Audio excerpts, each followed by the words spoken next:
ಪ್ರಸಂಗಿ ಪುಸ್ತಕ 12ನೇ ಅಧ್ಯಾಯ 14ನೇ ವಾಕ್ಯ.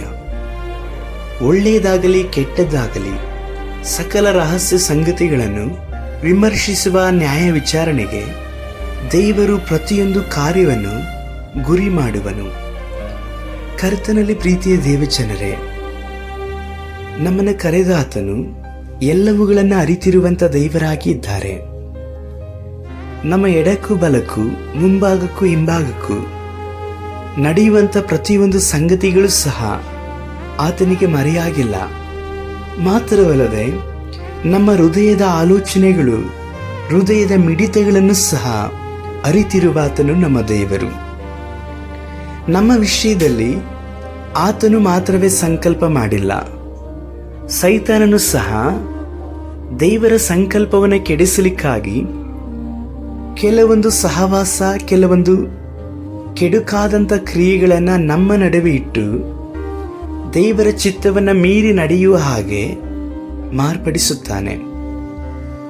ಈ ದಿನಗಳು ಕೆಟ್ಟ ದಿನಗಳಾದುದರಿಂದ ಇಂತಹ ಸಂಗತಿಗಳು ಅನೇಕ ವಿಧವಾಗಿ ನಮ್ಮ ನಡುವೆ ನಡೆಯುತ್ತಾ ಇದೆ. ನಾವು ದೇವರ ಚಿತ್ತಾನುಸಾರವಾಗಿ ನಡೆಯುವಾಗಲೂ ಅದನ್ನು ವಿರೋಧಿಸುವಂತಹ ಕೆಲವು ಗುಂಪುಗಳನ್ನು ಸೈತಾನನು ಎಬ್ಬಿಸುತ್ತಾನೆ. ಅಥವಾ ದೇವರ ಚಿತ್ತವನ್ನು ಅರಿಯದಂತೆ ನಡೆಯುವಂಥದ್ದು ಸಹ ದೇವರಿಗೆ ವಿರುದ್ಧವಾಗಿ ಜೀವಿಸುವಂತಹ ಸ್ವಭಾವವೇ ಆಗಿರುತ್ತದೆ. ನಾವು ಒಳ್ಳೆಯದನ್ನು ಅಥವಾ ಕೆಟ್ಟದನ್ನು ಮಾಡಲಿಕ್ಕಾಗಿ ದೇವರಿಂದ ಕರೆಯಲ್ಪಟ್ಟವರಲ್ಲ, ದೇವರ ಚಿತ್ತವನ್ನು ಮಾಡಲಿಕ್ಕಾಗಿ ದೇವರಿಂದ ಕರೆಯಲ್ಪಟ್ಟವರಾಗಿ ಇದ್ದೇವೆ. ಈ ಭೂಮಿಯ ಮೇಲೆ ಒಳ್ಳೆಯದು ಮತ್ತು ಕೆಟ್ಟದರ ಅರ್ಹನ ಹುಟ್ಟಿಸುವಂಥ ಹಣ್ಣನ್ನು ಆದಾಮ ಹವ್ವಳು ತಿಂದದ್ದರಿಂದಲೇ ದೇವರಿಂದ ದೂರವಾಗಬೇಕಾಗಿತ್ತು.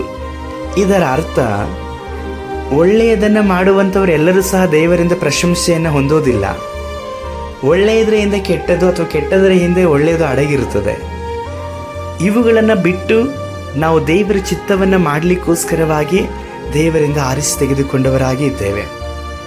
ಆದ ಕಾರಣ ರಹಸ್ಯವಾದಂಥ ಕಾರ್ಯಗಳನ್ನು ಬಿಟ್ಟು ಇತರರ ಮೇಲೆ ತಪ್ಪನ್ನು ಹೊರಿಸುವಂಥದ್ದು, ದೇವರ ಚಿತ್ತಾನುಸಾರವಾಗಿ ಮಾಡುವಂಥ ಕಾರ್ಯಗಳಿಗೆ ವಿರುದ್ಧವಾಗಿ ನಿಲ್ಲುವಂಥದ್ದು, ವಿರುದ್ಧವಾಗಿ ಮಾತನಾಡುವಂಥದ್ದು, ಮತ್ತೊಬ್ಬರ ವಿಷಯವಾಗಿ ಕುಯುಕ್ತಿಯನ್ನು ಮಾಡುವಂಥ ಸಂಗತಿಗಳು, ಇದನ್ನು ಬಿಟ್ಟು ದೇವರ ಚಿತ್ತಕ್ಕಾಗಿ ನಮ್ಮನ್ನು ಕರೆದಿದ್ದಾರಲ್ವ, ಅದನ್ನು ಮಾತ್ರವೇ ನಾವು ಯೋಚಿಸಿ ನಡೆಯುವಾಗ ನಮಗೆ ಬೇಕಾದದ್ದೆಲ್ಲವನ್ನು ದೇವರು ಒದಗಿಸಿಕೊಡುವಂಥದ್ದು ಮಾತ್ರವಲ್ಲದೆ ಆ ಒಂದು ಸಮಯದಲ್ಲಿ ನ್ಯಾಯವಾದಂಥ ತೀರ್ಪನ್ನು ಆತನ ಮುಂದೆ ನಿಂತುಕೊಳ್ಳುವಾಗ ನಾವು ಹೊಂದಿಕೊಳ್ಳುವವರಾಗಿ ಇದ್ದೇವೆ.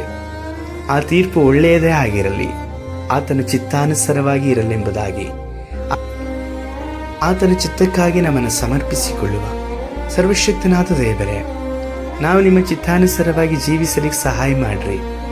ಒಳ್ಳೆಯದು ಕೆಟ್ಟದು ಇರುವಂಥ ಈ ಲೋಕದಲ್ಲಿ ಅವುಗಳಿಗನುಸಾರವಾಗಿ ಅಲ್ಲಪ್ಪ, ನಾವು ನಿಮ್ಮ ಚಿತ್ತಕ್ಕನುಸಾರವಾಗಿ ಜೀವಿಸಲಿಕ್ಕಾಗಿ ಯೇಸು ಕರ್ತನಲ್ಲಿ ಸಮರ್ಪಿಸುತ್ತೇವೆ ತಂದೆಯೇ.